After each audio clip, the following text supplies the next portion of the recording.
भगवान केशव के बाल लीला में कि जब भगवान की बांसुरी बजा करती थी तो गायें घास खाना बंद कर देती थी, बछड़े दूध पीना बंद कर देते थे, गोपियां घर का काम करना बंद कर देती थी और ग्वाल बाल खाना पीना बंद कर देते थे।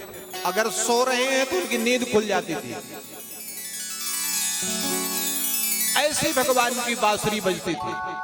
तो बंधुओं 17,999 श्लोकों को वेद व्यासी ने अपने लेखनी से लिखा और एक श्लोक भगवान की बांसुरी से निकला, उसको भी वेद व्यासी ने स्थापित कर दिया पुराण में और कुल मिलाकर के 18,000 श्लोक हो गए।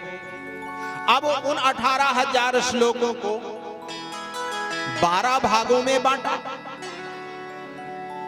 12 भागों में बांटने के बाद भी बड़े बड़े खंड हुए, उनको एक दिन में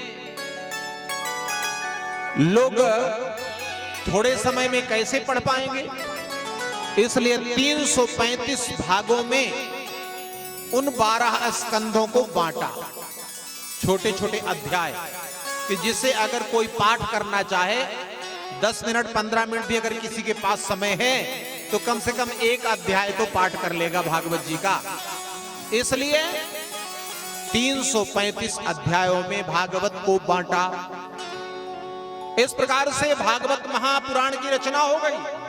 बंधुओं सारे जितने भी पुराण हैं वो केवल पुराण है, लेकिन ये श्रीमद् भागवत जो है ये पुराण नहीं है,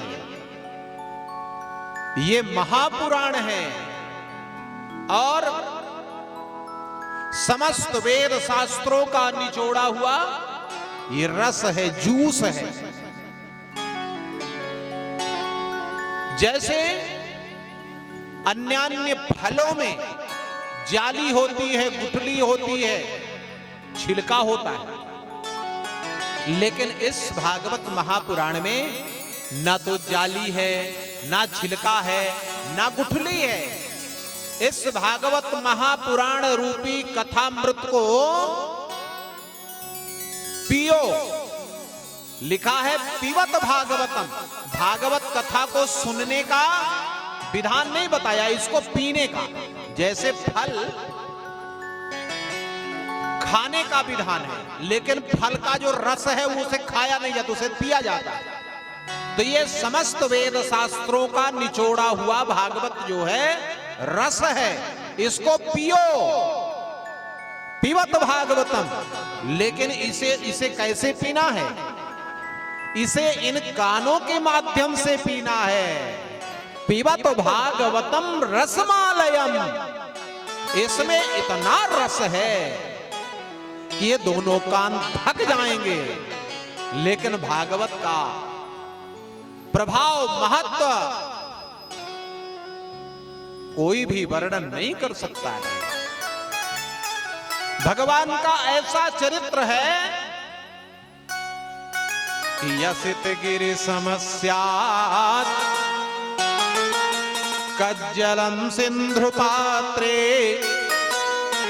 सुरतरुबर शाखा लेखनी पत्र मुर्वी लिखति यदि गृहीत्वा शारदा सर्वकालम तदपि तव गुणानाम निसिपारम नयाति।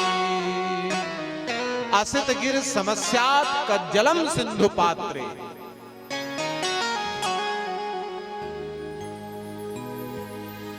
काजल रूपी स्याही बना दिया जाए समुद्र के जल को, लेखनी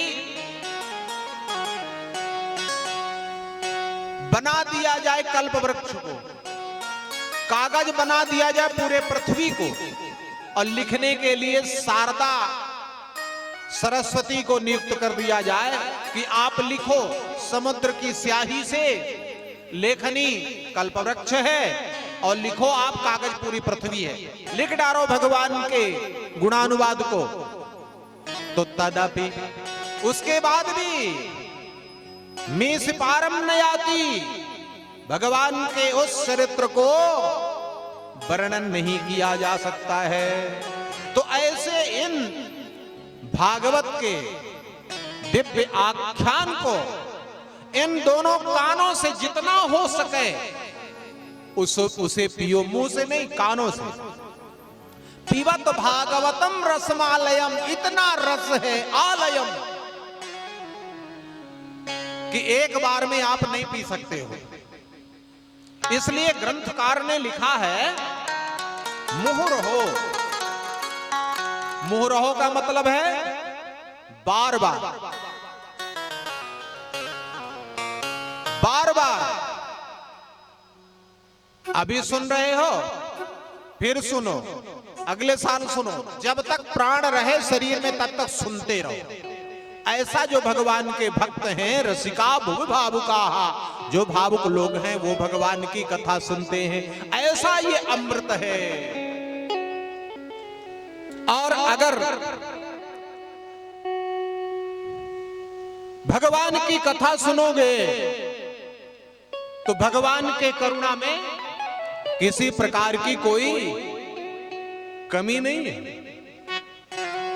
भगवान की ऐसी करुणा है, ओतप्रोत हो जाओगे, धन्य हो जाओगे, कृतार्थ हो जाओगे। सारी ये जीवन की लीला पवित्र हो जाएगी। उनकी करुणा में कोई कमी है नहीं, पात्रता में हमारे कमी रह गई। उनकी करुणा में कोई कमी है नहीं, पात्रता में हमारे कमी रह गई।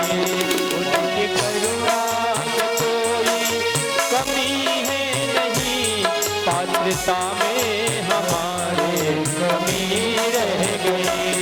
पात्रता में हमारे कमी रह गई।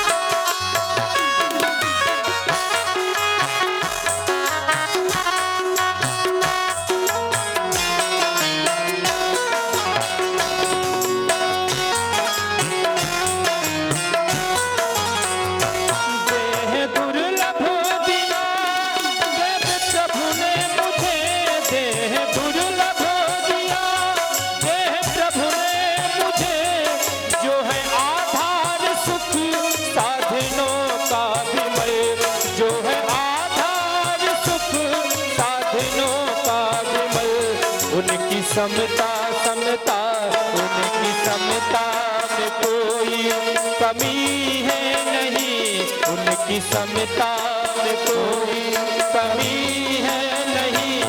ममता में हमारे कमी रह गई। उनकी करुणा में कोई कमी है नहीं, पात्रता में हमारे कमी रह गई।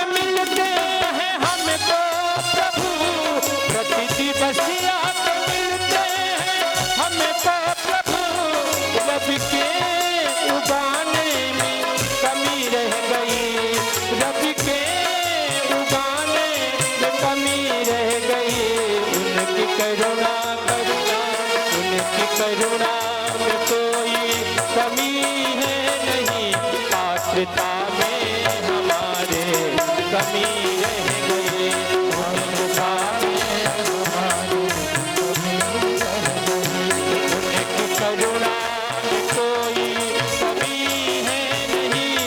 पात्रता में हमारे कमी रह गई, पात्रता